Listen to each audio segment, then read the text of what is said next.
And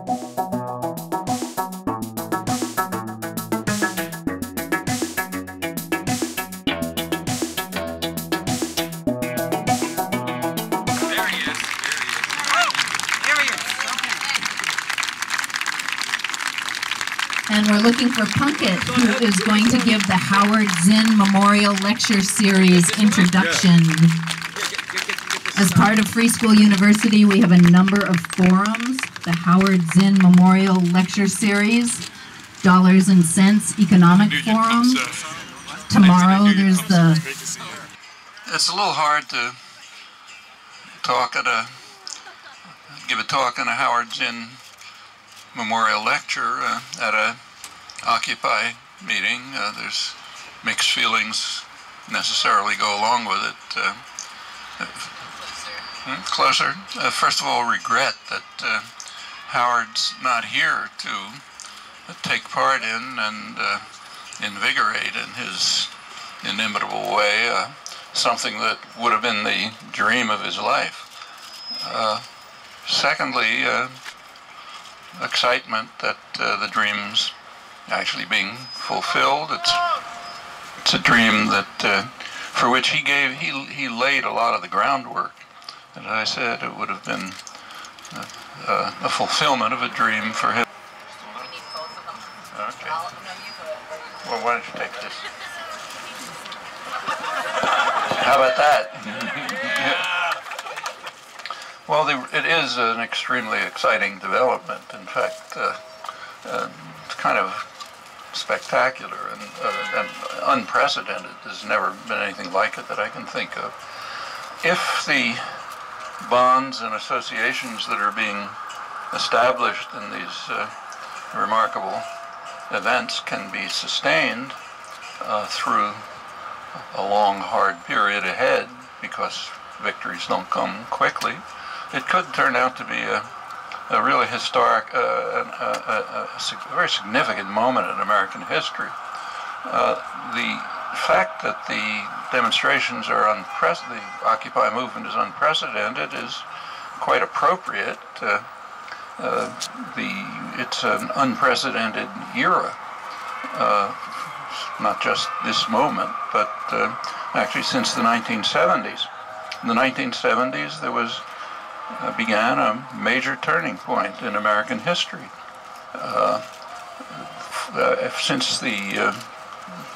For centuries, since the country began, it had been a developing society, and not in very pretty ways. That's another story, but it was a developing society with ups and downs, but a general progress towards wealth, industrialization, development, even in dark and hope. There was a lot of pretty near constant expectation that it's going to go on like this. That was true even in very dark times. I'm just old enough to remember the Great Depression. And after the first few years, by the mid-30s, although the situation was objectively much harsher than it is today, nevertheless the spirit was quite different. There was a sense that we're going to get out of it, even among unemployed people, like a lot of my relatives, that it'll get better. There's a militant labor movement organizing, CIO organizing was going on. It was getting to the point of sit-down strikes, which really are very frightening to the business world. You could see it in the business press at the time, because a sit-down strike is just a step before taking over the factory and running it yourself. And something which, incidentally, is very much on the agenda today, and we should keep it in mind. I'll come back to it. Also, the New Deal legislations were beginning to come under popular pressure. And there just was a sense somehow we're going to get out of it. It's quite different now. Now there's a kind of pervasive sense of hopelessness, sometimes despair. I think it's quite new in American history, and it has an objective basis. In the 1930s, unemployed working people could anticipate realistically that the jobs are going to come back. If you're a worker in manufacturing today, and the level of unemployment in manufacturing is approximately like the Depression, if current tendencies persist, those jobs aren't going to come back. The change took place in the 70s. A lot of reasons for it. One of the underlying reasons, discussed mainly by economic historian Robert Brenner, has done a lot of work on it, is a falling rate of profit. There were other factors. It led to major changes in the economy. A reversal of the several hundred years of progress towards industrialization and development, and turned to a process of deindustrialization and de-development. Of course, manufacturing production continued, but overseas. Very profitable, but no good for the workforce.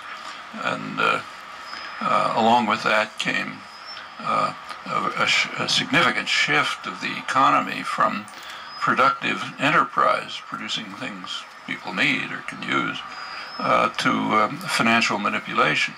Financialization of the economy really took off at that time. Before the 70s, banks were banks. They did what banks are supposed to do in a state capitalist economy: take unused funds, like, say, your bank account, and transfer it to some potentially useful purpose, like buying a home or sending a kid to college or whatever it might be. That changed radically in this, and incidentally, there were no financial crises. It was a period of enormous growth, the highest growth in American history, maybe in economic history, sustained growth through the 50s and the 60s, and it was egalitarian. So the lowest quintile did about as well as the highest quintile. A lot of people moved into reasonable lifestyles, what's called here middle class, working class, it's called in other countries. But that was real, and the 60s accelerated it. The activism of the 60s, after a pretty dismal decade, really civilized the country in lots of ways that are permanent. They're not changing. They're staying on. 70s came along, sudden sharp change, deindustrialization, offshoring of production, shifting to financial institutions, which grew enormously.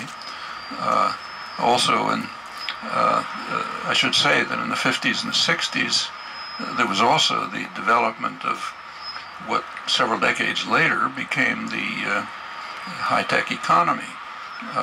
Computers, internet, IT revolution, mostly developed in the 50s and the 60s, substantially in the state sector. It took a couple of decades before it took off, but it was developed there. The 1970s, the developments that took place set off a kind of a vicious cycle.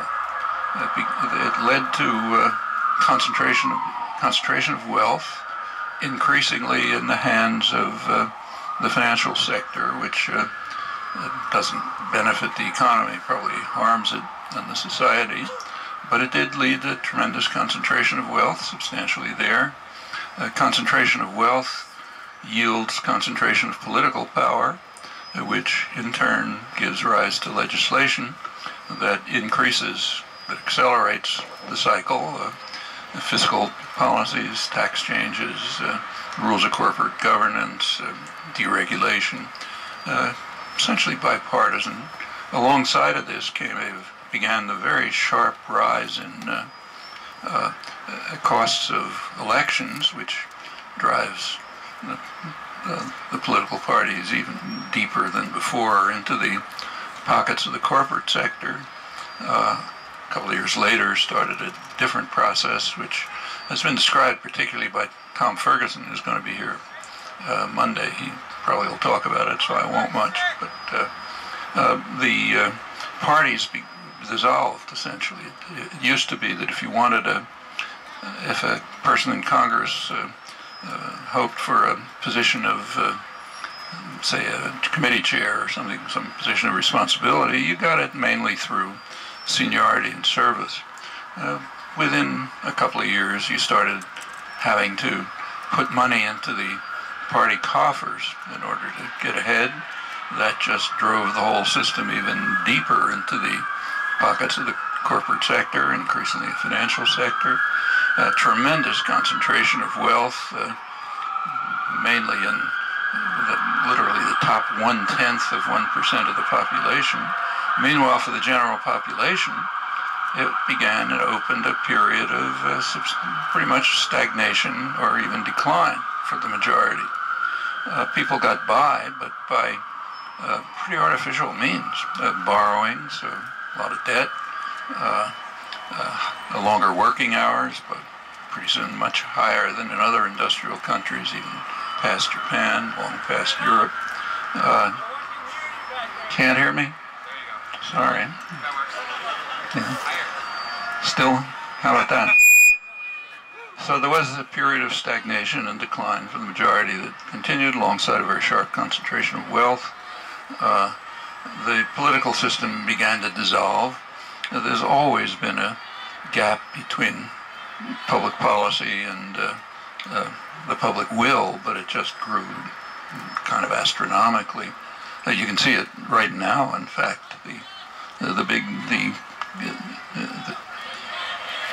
Can't hear me? I don't know what to do about it. These things are in my mouth.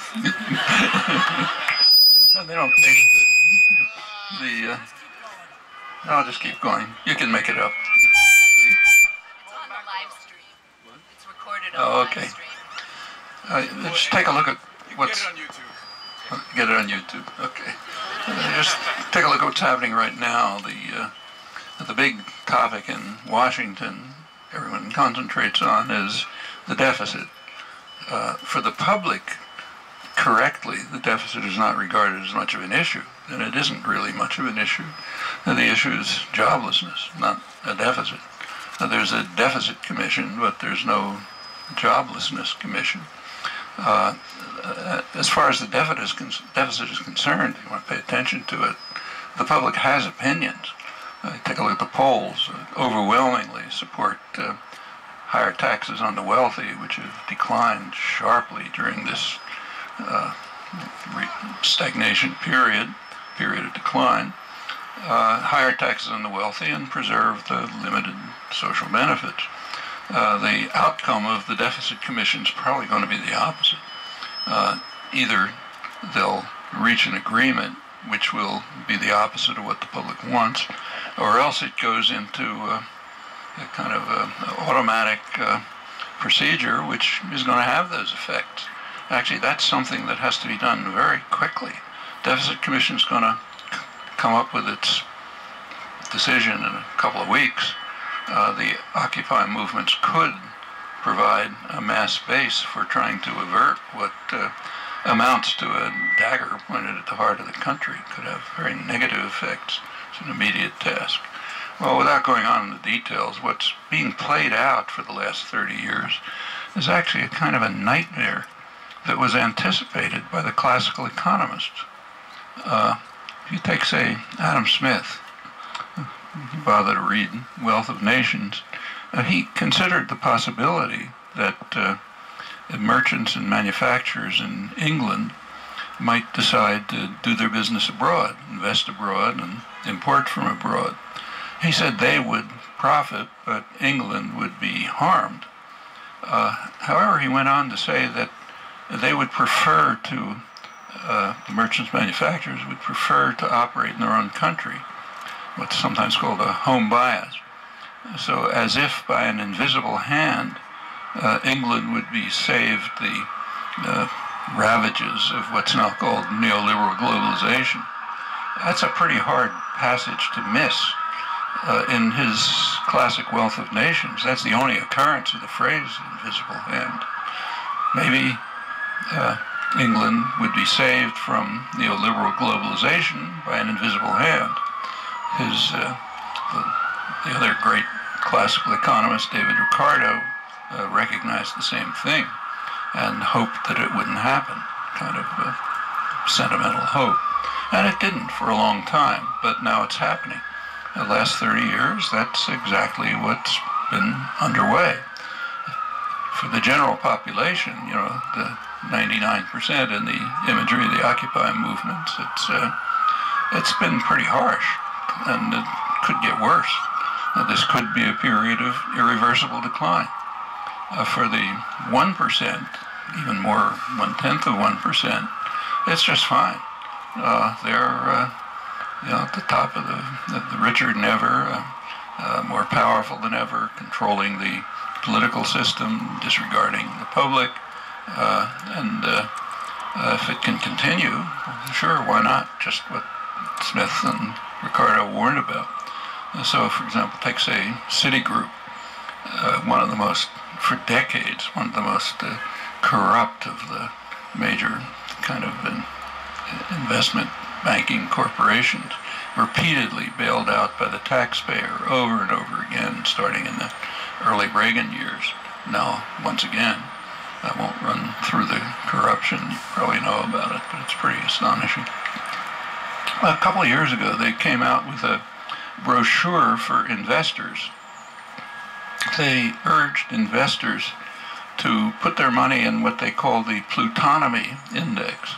They said the world is dividing into a plutonomy, the rich, those who buy luxury goods and so on, and that's where the action is.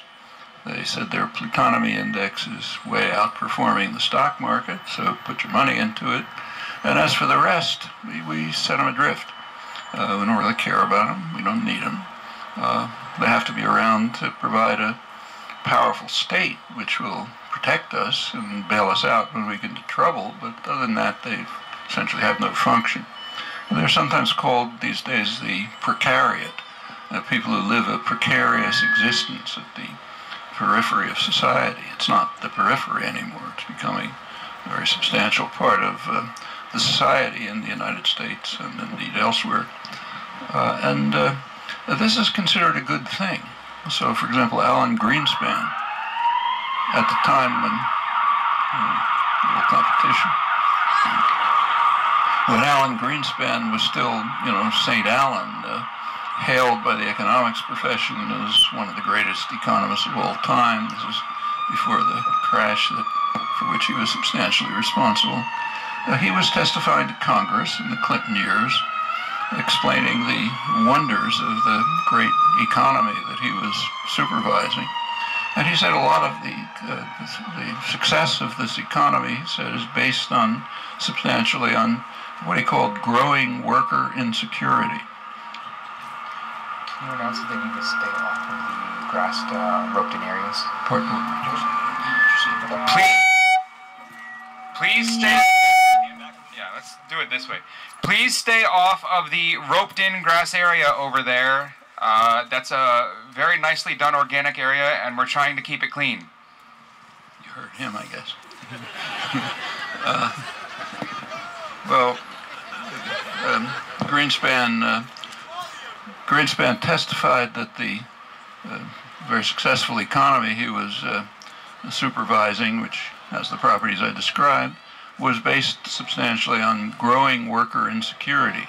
If working people are insecure, if they're part of what we now call the precariat, living precarious existences, they're not going to make demands, they're not going to try to get wages, they won't get benefits, we can kick them out if we don't like them, and that's good for the health of the economy.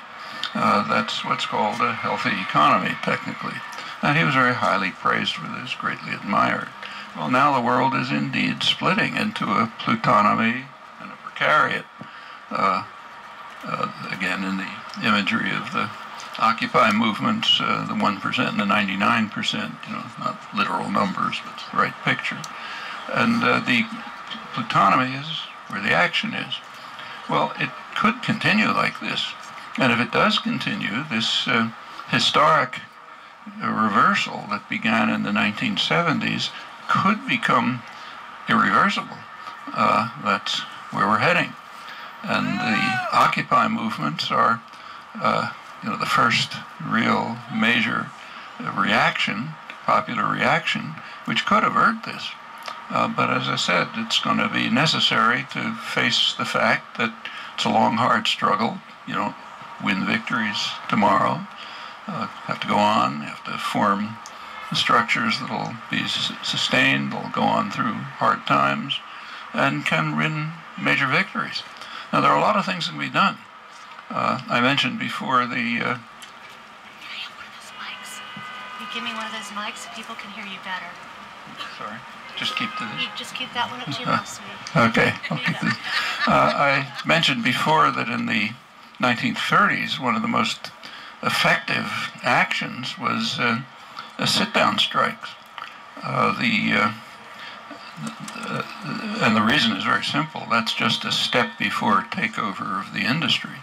Well, through the 70s, as the decline was setting in, there were some very important events that took place. One was in the late 70s, 1977.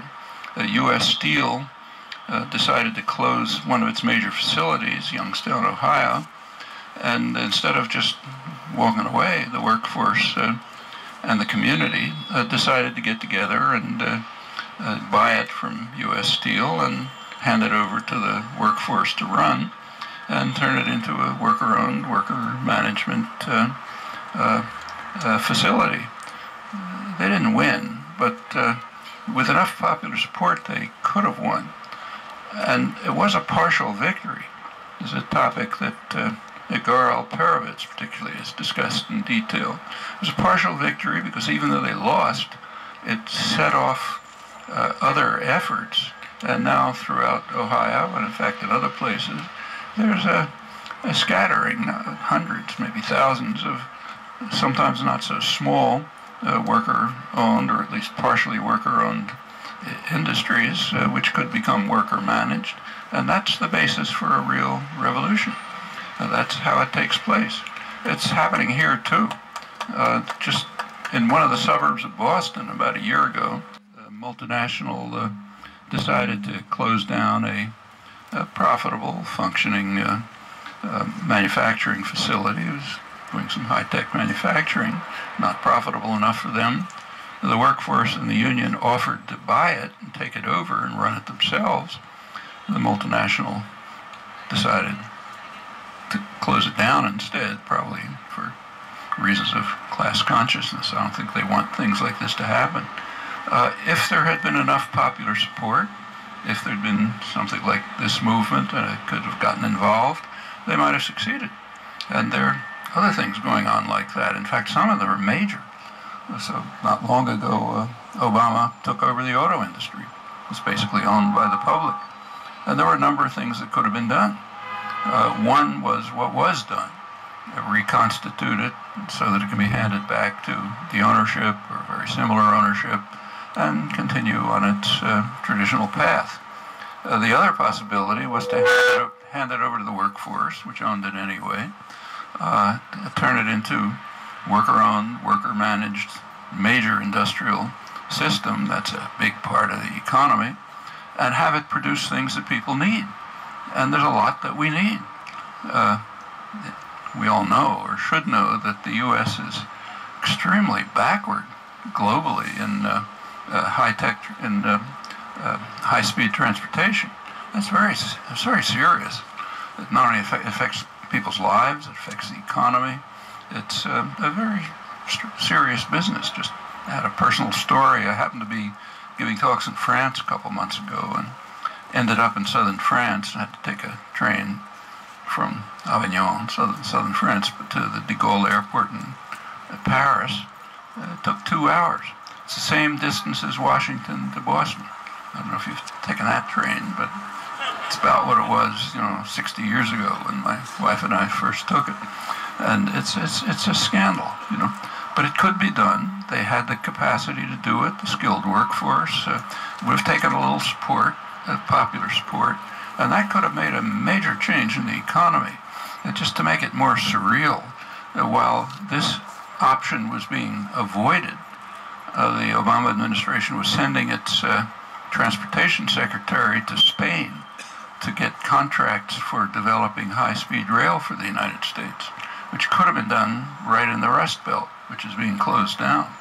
There's no economic reasons why this can't happen. These are class reasons and reflect the lack of popular political mobilization. Well, things like this continue. We have. Okay. Trying to get you to stop feedback. Oh, I see. Come a little bit away from that speaker. You can see why I'm not a public speaker. It just doesn't. You're doing pretty good. We're just trying to get everybody to hear you. Okay. Well, I'll just. Also, if you hold the mic straight like this, it projects more. Like that? That's it. A little late, but well, I think I've probably talked enough anyway. So let me just say that I'd like to make more sense to turn this over to public discussion. But I've kept to domestic issues, and these are by no means the only ones. You all know that. There's very dangerous developments in the international arena, including two of them, which are kind of a shadow that hangs over almost everything we discuss. There are, for the first time in human history, real threats to decent survival of the species. There are two. One has been hanging around since 1945, and it's kind of a miracle we've escaped it. That's the threat of nuclear war, nuclear weapons. And though it isn't being much discussed, that threat is in fact being escalated by policies of this administration and its allies. And that something has to be done about that, or we're in real trouble. The other, of course, is environmental catastrophe. The world is, practically every country in the world is taking at least halting steps towards trying to do something about it. The U.S. is also taking steps, namely to accelerate the threat. The U.S. is the only country, major country, that's not only not doing something constructive, but so it's not climbing on the train, it's pulling it backwards. Congress right now is dismantling legislation instituted by the Nixon administration, really the last liberal president in the United States, literally. And it shows you what's been going on. They're dismantling the limited measures of the Nixon administration to try to do something about what's a growing, emerging catastrophe. And this is connected with a huge propaganda system, perfectly openly declared by the business world, to try to convince people that it's all just a liberal hoax. And why pay attention to these scientists? And we're really regressing back to the medieval period. It's not a joke. Now, if that's happening in the most powerful, richest country in history, this catastrophe isn't going to be averted. And everything else we're talking about won't matter in a generation or two. Well, all that's going on right now. Something has to be done about it very soon, in a dedicated, sustained way. It's not going to be easy to proceed. There are going to be barriers, difficulties, hardships, failures. It's inevitable. But unless the process that's taking place here, elsewhere in the country and around the world, unless that continues to grow and becomes kind of a major force in the social and political world, the chances for a decent future are not very high.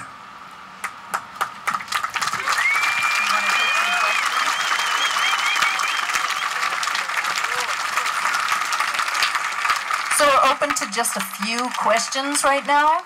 It's a little hard to see. I guess why don't we take... Oh, hold on. You're in the light, buddy.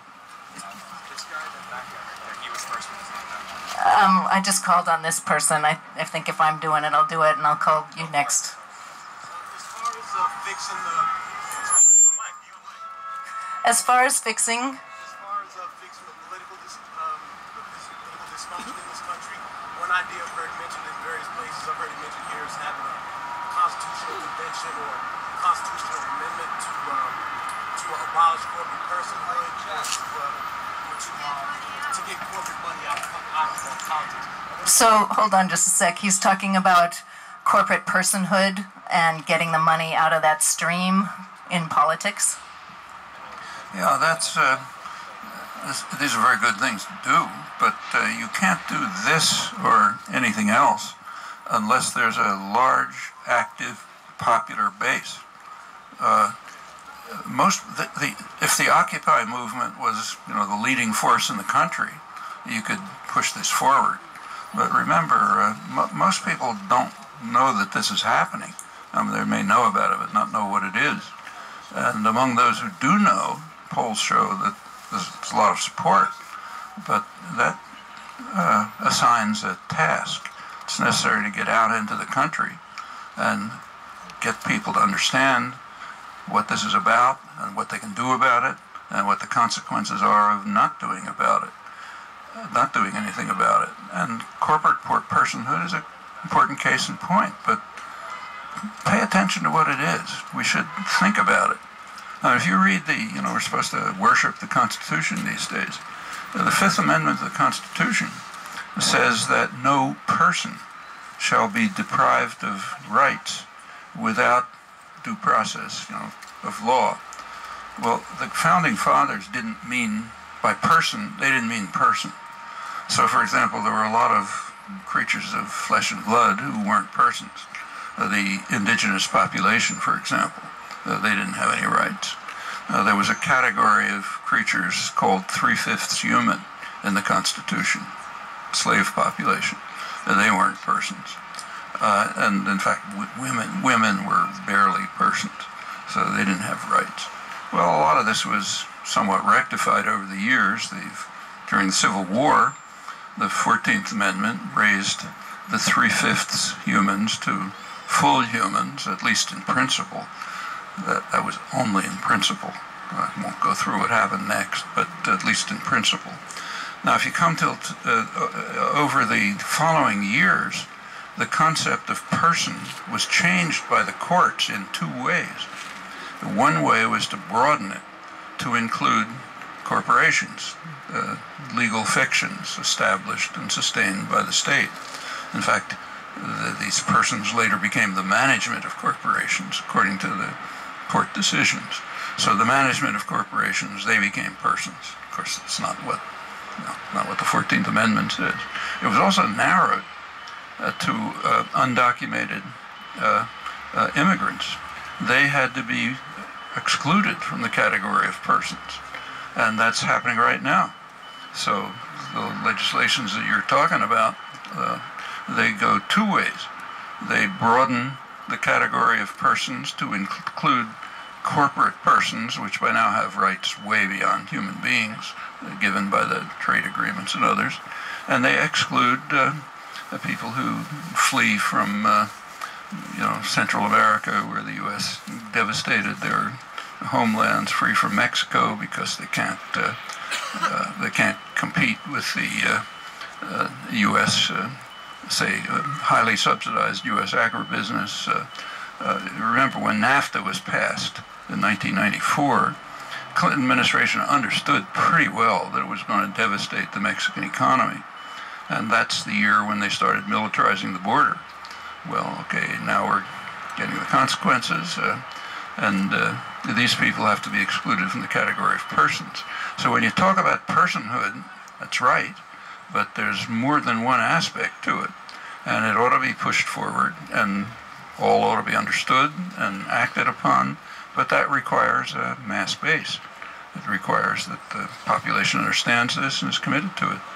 So it's easy to think of a lot of things that should be done, but they all have a prerequisite, namely a mass popular base is there which is committed to implementing them. And we have a question about the ruling class in America. How likely is it that they will have an open fascist system here? I think it's very unlikely, frankly. They don't have the force. About a century ago, in the freest countries in the world, Britain and the United States, at that time, the dominant classes came to understand that they can't control the population by force any longer. Too much freedom had been won by struggles like these. So they realized it. I mean, it's self-conscious, it's discussed in their literature, and they recognized they're going to have to shift tactics to control of attitudes and beliefs. instead of just the cudgel. You don't throw away the cudgel, but it's not, can't do what it used to do.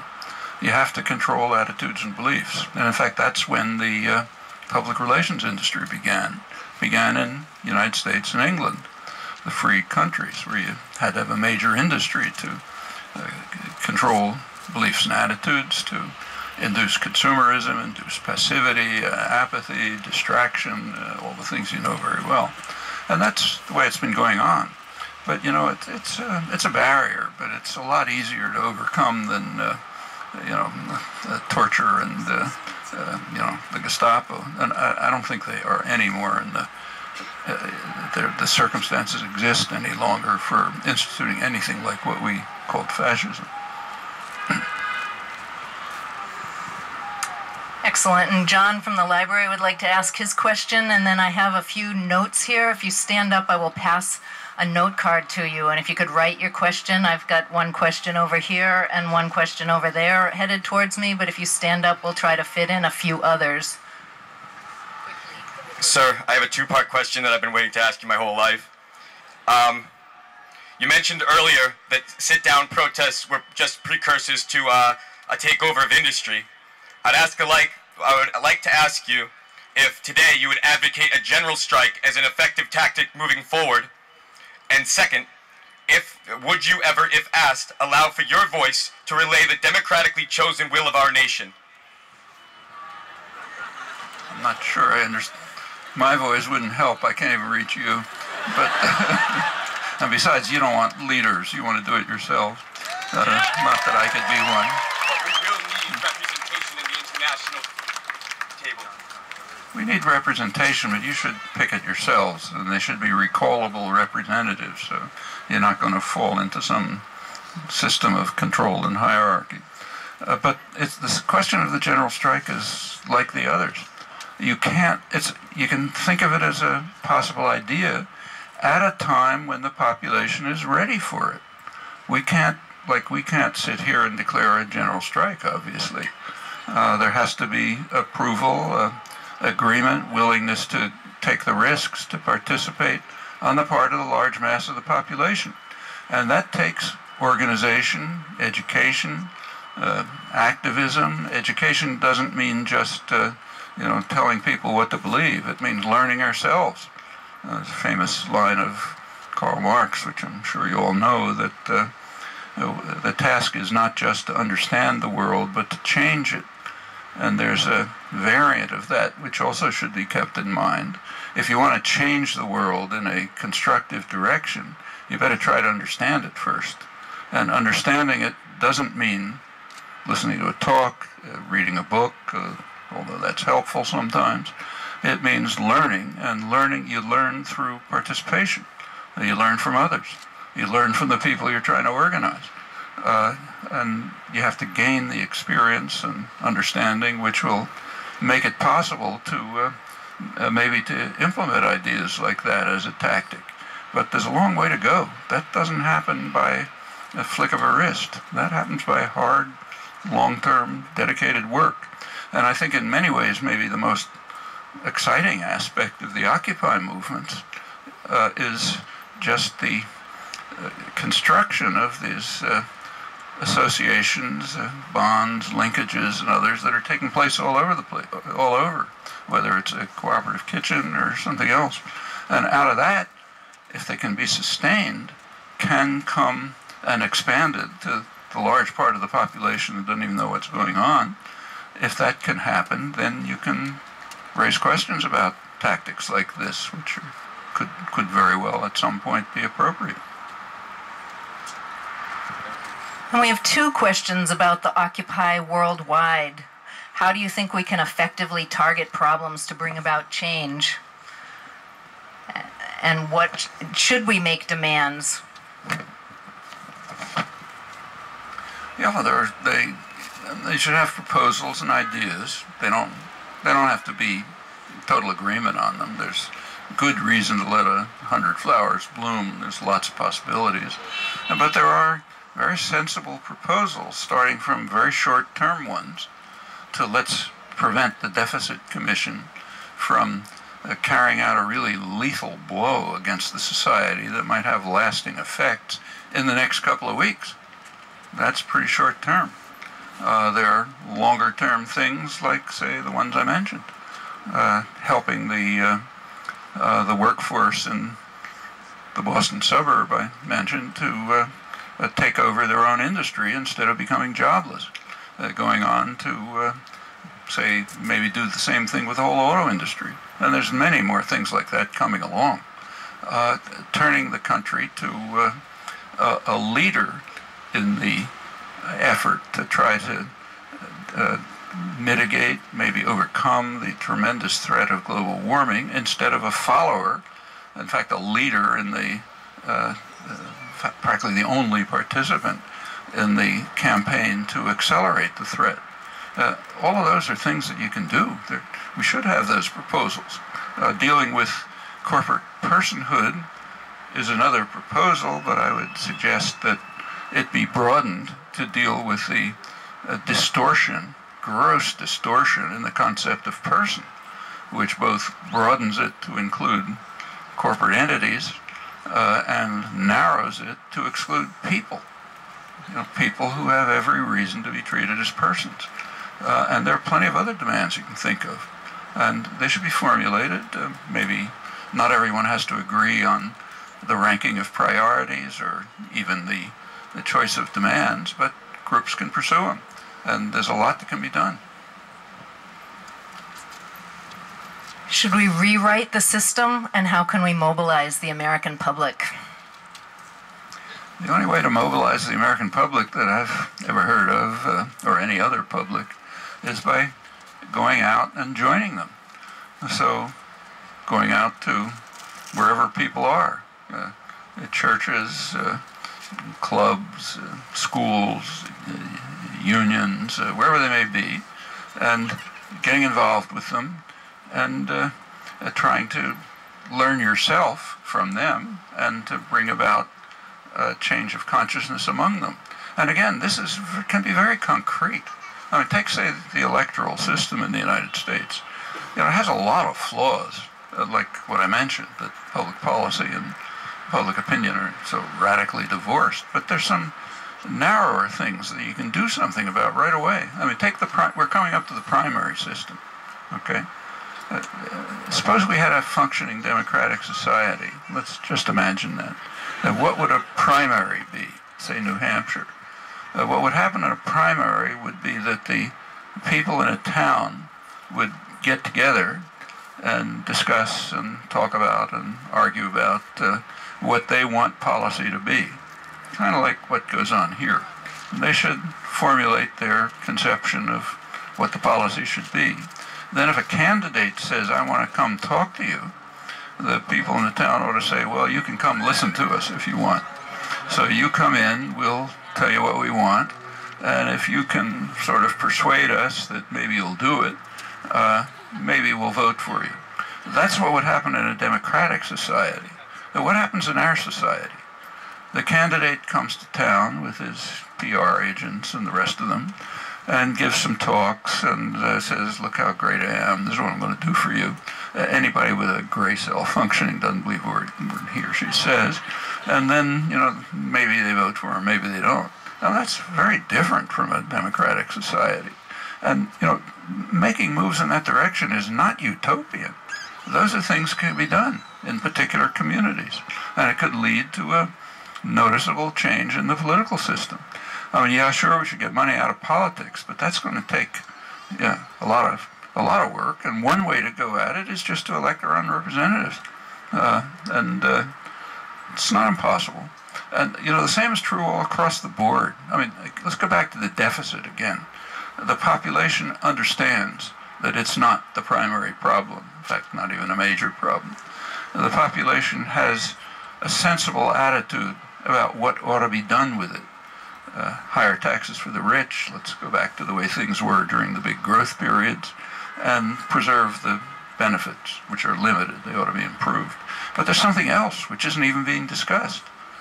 The deficit would be eliminated, literally, if the United States had a healthcare system of a kind that other industrial countries have.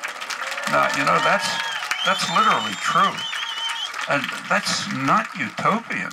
You know, the idea that we should have a healthcare system like other industrial countries, that's not kind of wild, radical raving. But that would not only get rid of the deficit, it'd probably leave a surplus. The U.S., I'm sure you all know, has its healthcare system's a total international scandal. It's about twice the per capita costs of comparable countries, some of the worst outcomes. A huge number of people just uninsured altogether. That's going to get worse. The problem's not Medicare. Medicare is indeed a problem. They talk about that, but it's a problem because it goes through the privatized, unregulated system, which is totally dysfunctional. Well, you can't talk about this in Washington because of the power of financial institutions. The public, a large part of the public wants it. In fact, for decades, substantial parts of the population, often big majorities, have been in favor of this, but it can't be talked about. Too much power now of financial institutions. Well, that can be changed. You know, it's not pie in the sky. And to the extent that the deficit is a problem, that's one thing that could be done about it. I mean, the other thing that could be done, you all know about, our crazed military system, which has about the same expenses as the rest of the world combined, not for defense. In fact, it's actually harmful to us if you look at it. That doesn't have to be like that. So there are things that are quite feasible. But of course, proposals about them have to be made, and they have to be brought to the population in a convincing way, and most of the population already agrees to most of them. But you got to turn it into a force that'll be active and engaged. Then you can have results. Mic check. Professor Chomsky. What are your thoughts on? Publicly financed campaigns. I also have 2 points of information. This presentation is on the live stream and will be recorded at occupyboston.com. You can look on the live stream and come back. I also have a phone number. It seems a little odd to say, but if you call this number 605-475-4001 and then put in the code 612891, you can hear it live. And one other point of information, there is Occupy Congress. Look for it on the web. It's very new. Let's just do it. Well, I think that's a pretty good answer to the question of publicly financed campaigns. Let's just do it. We pick our own representatives. We finance them. We vote for them. And if the corporations pour money into somebody else's pockets, okay, they can spend it on luxury goods. That can be done, but only if you have an organized, engaged public. There's lots of things you can propose, but they all go back to the same basic conclusion. You have to have an organized, dedicated public that's willing to implement them. And if there is, a lot of options are open up, including these. So I think this will be the last question. Could you please share your thoughts on the significance of the Occupy the Hood movement and any insights you may have regarding cross-cultural organization for social change?